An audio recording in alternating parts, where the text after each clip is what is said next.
31장 산상수훈. 시대의 소망의 챕터 제목을 외우며 또 말씀을 묵상하며 잘 암송하고 계신지요?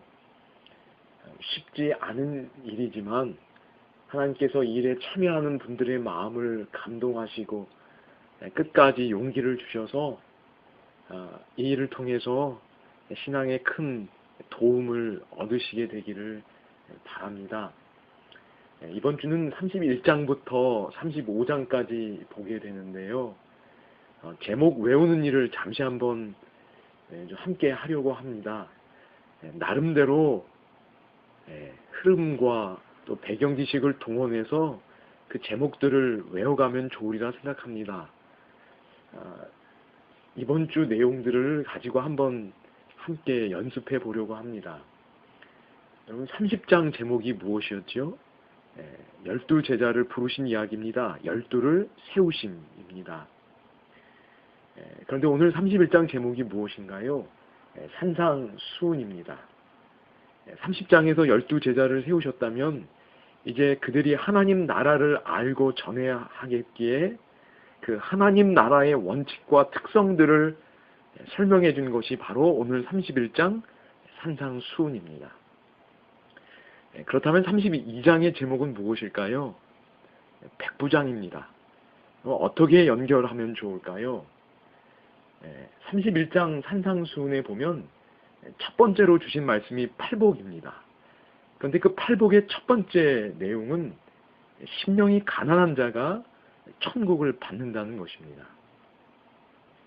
이 말씀이 선포된 이후에 천국을 얻은 첫 번째 사람이 누군가요? 바로 32장 제목인 백부장입니다. 이스라엘 백성이 아니라 이방인이 천국에 들어가게 되는 것입니다. 경험한 것이지요. 그렇다면 33장 제목은 무엇인가요? 내 형제는 누구인가입니다.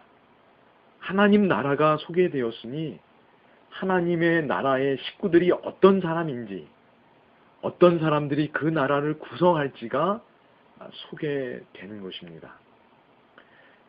그렇다면 34장의 제목은 무엇인가요? 초청입니다.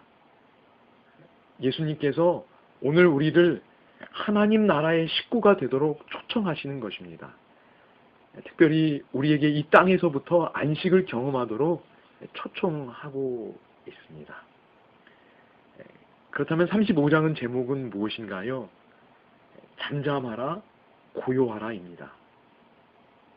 폭풍이 일어나는 바다에 있었지만 그들이 예수님과 함께 있었기에 34장에서 초청된 그 안식을 실제적으로 경험한 이야기가 바로 35장 잠잠하라, 고요하라입니다.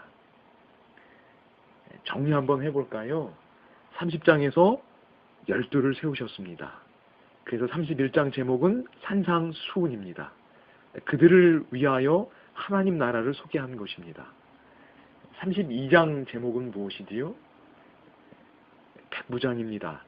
선포된 천국을 경험한 첫 번째 사람, 이방인 백부장입니다.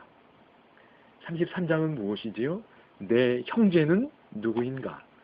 하나님 나라의 형제들이 누구인지 이야기되고 있습니다. 34장은 초청입니다. 어서 속히 그 나라로 들어오라고, 특별히 이 땅에서 하나님 나라의 평안을 경험하라고 초청하는 것이고요. 35장은 실제적으로 그 초청이, 그 안식이 경험된 내용이지요. 그래서 제목은 잠잠하라, 고요하라입니다. 이런 식으로 나름대로 흐름을 이어가면서 혹은 성경 배경 지식을 활용하면서 그 제목들을 잘 연결하여 묵상하고 또 틀을 만들어가면 좋으리라 생각합니다. 이제 잠시 31장 내용을 살펴보겠습니다. 짧게 보겠습니다. 시대의 소망 314페이지에 있는 내용입니다. 산상수훈의 내용을 정리하는 부분인데요. 이와 같이 그리스도께서는 당신의 나라의 원칙을 제시하시고 그 원칙들이 생애의 대강령이 된다는 것을 보여주셨다.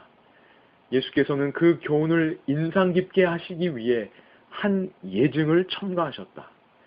그대가 나의 말을 듣는 것으로는 넉넉지 않다고 예수께서는 말씀하신다. 그대는 순종으로 그리스도의 말씀을 그대의 품성의 기초로 삼지 않으면 안 된다. 오늘 우리는 예수님의 말씀을 듣고 행하는 자가 되어야 합니다. 하나님이 나에게 하시는 말씀을 듣고 그 들은 말씀에 내 의지를 굴복하고 순종하는 자가 될 때 하나님의 능력과 영광을 보게 될 것입니다.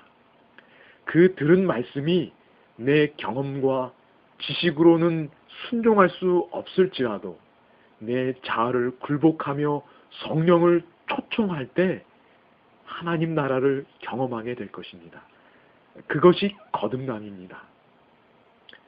예를 들어 저도 지금 가정이라는 집을 짓고 있고 자녀 교육이라는 집을 짓고 있고 교회 청년회라는 집 혹은 좋은 목회자가 되기 위한 품성의 집 등 여러 집들을 짓고 있습니다. 그런데 이 모든 집들을 짓는 기초가 무엇인가요?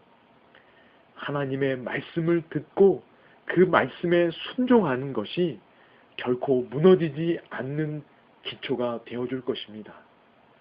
어쩌면 외관상 별 차이가 없어 보일지도 모릅니다. 그러나 시련의 비바람이 심하게 불 때 분명한 차이가 나타날 것입니다. 두려움과 떨림 가운데 하나님의 음성을 듣고 순종함으로 어떤 시련에도 무너짐이 없는 튼튼하고 아름다운 집을 지을 수 있기를 기도드립니다.